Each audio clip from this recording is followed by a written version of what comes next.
یا ایھا النبی حسبک اللہ ومن اتبعک من المؤمنین، یہ سورہ انفال کی آیہ مبارکہ ہے جس کے اندر اللہ رب العالمین نے فرمایا، اے میرے محبوب، اللہ آپ کے لیے کافی ہے، اور مسلمانوں میں سے، مومنوں میں سے وہ کہ جنہوں نے آپ کی پیروی کی، ان کی غلامی آپ کے لیے کافی ہے۔ مفسرین نے لکھا کہ یہ حضرت فاروق اعظم رضی اللہ تعالی عنہ کے ایمان لانے پر آیہ کریمہ نازل ہوئی۔ نبی علیہ الصلوۃ والسلام نے اللہ رب العالمین سے دعا مانگی، یا اللہ ایک عمر دے دے، اسلام کا کام ہو جائے گا۔ اللہم اعز الاسلام بعمر ابن الخطاب۔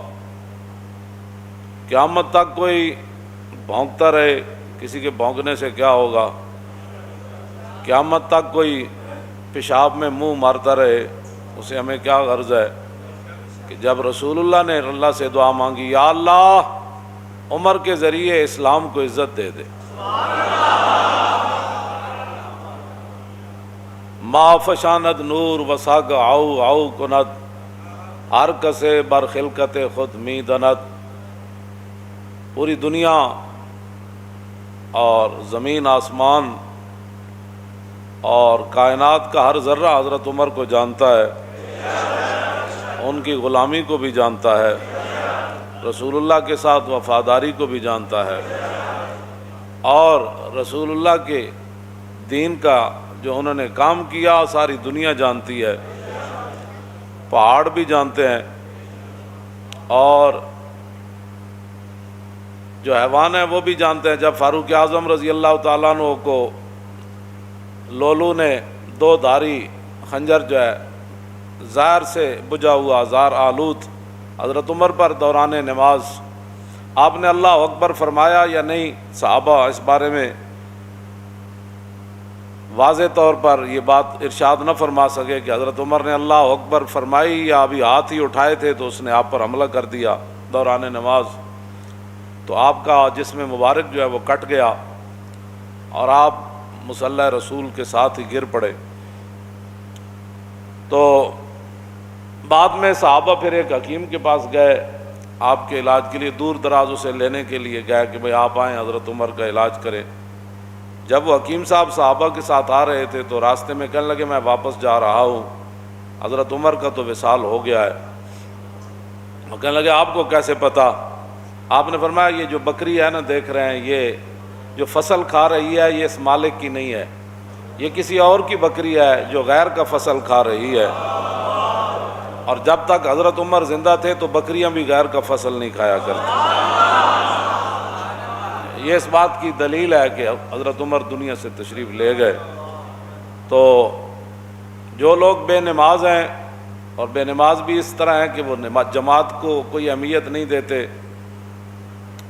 کوئی شرعی مجبوری ہو تو وہ تو ہے، میں سب کے ساتھ یہ میں خطاب کر رہا ہوں، پوری امت کے ساتھ، کہ فاروق اعظم رضی اللہ تعالیٰ عنہ شدید زخمی ہو کر گر پڑے، اور لولو کو پکڑتے ہوئے مجوسی کو اور بھی صحابہ شہید ہو گئے۔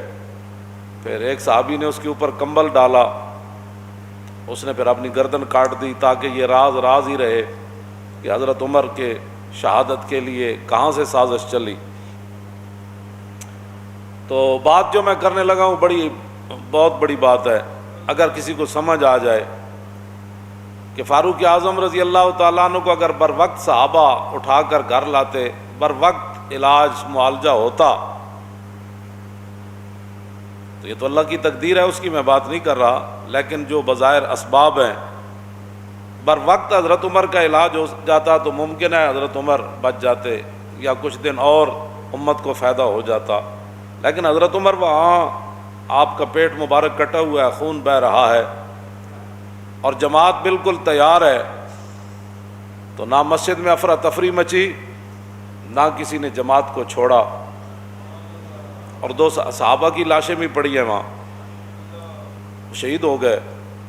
لیکن حضرت عمر نے عبد الرحمن بن عوف صحابی رسول کو فرمایا کہ آپ کھڑے ہو جائیں، مجھے یہیں زخمی رہنے دیں، آپ نماز باجماعت پڑھائیں۔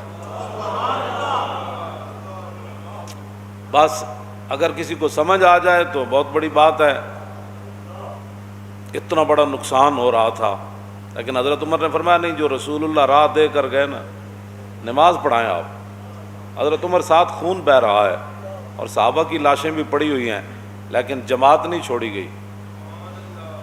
اور آج مسلمان ہر چیز چھوڑ کر جو ہے وہ چاہتے ہیں کہ مسلمانوں کی عزت ملے، ایسے نہیں ہوگا، ایسے نہیں ہوگا۔ انہی راستوں پر چلیں گے تو عزت بنے گی۔ باطل نظریات اور باطل فلسفوں پر اسلام کی عمارت کبھی بھی تعمیر نہیں ہوگی، چاہے وہ سارا پاکستان ہی یونیورسٹیاں بن جائے اور ساری تسبیح لے کر بیٹھ جائیں، ایسے کبھی بھی نہیں ہوگا۔ راستے وہی ہیں جن پر صحابہ چلے، مستند راستے وہی مانے گئے جن سے ہو کر تیرے دیوانے، بس۔ اور لوٹ آئے جتنے فرزانے گئے اور تاب و منزل صرف دیوانے گئے۔ مستند راستے وہی مانے گئے۔ کوئی لاکھوں قیامت تک بڑھ بڑھ کرتا رہے اور لاکھوں نئے نئے نظریات نکالتا رہے، نظریات وہی ہیں، راستے وہی ہیں جن پر صحابہ چلے اور چل کر پوری دنیا کو بتایا کہ کی محمد سے وفاتو نے تو ہم تیرے ہیں، یہ جہاں چیز ہے کیا لوح و قلم تیرے ہیں۔ اب تو مسجدوں میں جمعہ پڑھنے کے لیے بھی لوگوں کو پریشانی ہوتی ہے کہ مسجد وزیر خان میں لبیک والے جمعہ پڑھنے نہ جائیں۔ گلائے جفائے وفا نما حرم کو جو اہل حرم سے ہے، کسی بت کدے میں بیان کروں تو صنم بھی کہہ دے ہری ہری۔ اور میں کیا جڑے پہلے تمبو تھے لگتے سن وہ بھی نہیں، آرڈر ہویا بھی یہ تمبو بھی نہیں لانے، کیونکہ مسلمانوں نے یہاں آج اپنا شوکت اسلام کا اظہار کرنا ہے۔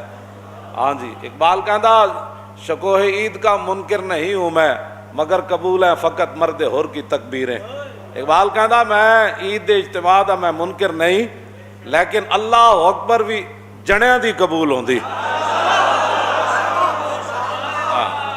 ہاں جی، جڑا اقبال مڑ مڑ کہندا اے حلقہ درویشاں او وہ مرد خدا کیسا، او حلقہ درویشاں او وہ مرد خدا کیسا، او جس کے گریباں میں ہنگامہ رستا خیز، جو ذکر کی گرمی سے شمع کی طرح روشن۔ اقبال کلندر لاہوری ایویں نہیں گل کیتی۔ دسو اے ٹرمپ نو بھی اگر گل پتہ لگے نا کہ مسلمان جمعہ پڑھن جا رہے سن تے سرکاری سطح تے جڑے تمبو لگتے سن وہ بھی روک دیتے گئے، تے ٹرمپ کہے گا اسی بھی اسلام دے اتنے دشمن کوئی نہ، اسی تو اپنے چرچ دیتے نمازاں پڑھن واسطے اور تسی اپنی مسجداں میں نمازاں پڑھن تو روک دیو۔ اوتھے کوئی جناب کوئی ہنگامے تے نہیں سن ہو رہا ہے، نہ کوئی تے بات ہو رہی سی۔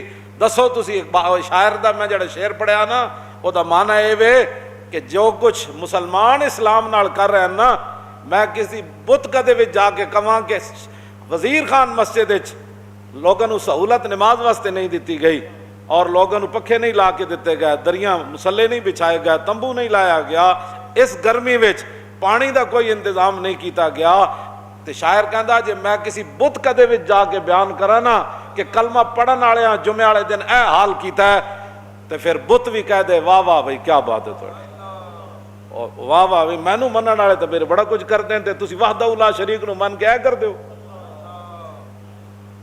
بہرحال اپنے آپ امت مسلمہ جب تک نہیں بدلے گی ایسے ذلیل برباد ہوتی رہے گی۔ راستے وہی ہیں جن پر حضور کے غلام چلے۔